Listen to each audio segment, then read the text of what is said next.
S'il te plaît, prends une seconde pour écouter l'histoire de cette grande dame. Voici mon arrière-arrière-grand-mère, Christina Levant-Platte, à l'âge de 100 ans, en train de désherber son jardin. Elle est née en esclavage. Son propriétaire était une femme qui lui a secrètement appris à lire et à écrire, ce qui était illégal et très dangereux pour elle deux à l'époque. Grâce à elle, Christina a appris à lire la Bible.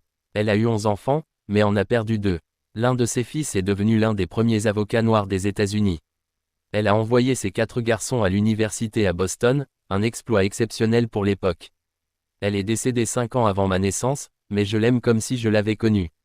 Ma famille raconte qu'elle disait souvent « Je mets des prières sur la tête des enfants de mes enfants ».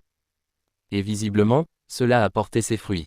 Cœur violet, le 12 avril 1861, au moment du premier combat de la guerre de sécession, Christina se trouvait à Fort Sumter, dans la baie de Charleston, en Caroline du Sud, où elle travaillait dans les champs de coton. Elle racontait « Le ciel était noir comme la nuit, assombri par les tirs de canon. Elle a vu un homme être décapité par un boulet de canon. Enfant, elle était porteuse d'eau pour les autres esclaves et faisait aussi office de guetteuse. Tandis que les esclaves s'agenouillaient en secret pour prier leur liberté, elle surveillait l'arrivée des surveillants à cheval. Lorsqu'elle voyait la queue du cheval s'agiter, signe qu'un surveillant approchait, elle les alertait afin qu'ils se relèvent et reprennent leur travail avant d'être surpris. Plus tard, elle a épousé un Amérindien de la tribu Santee, John C. Platt. Après avoir obtenu sa liberté, Christina a tout fait pour emmener ses enfants vers le nord, sachant qu'ils n'auraient aucune chance d'accéder à une bonne éducation dans le sud.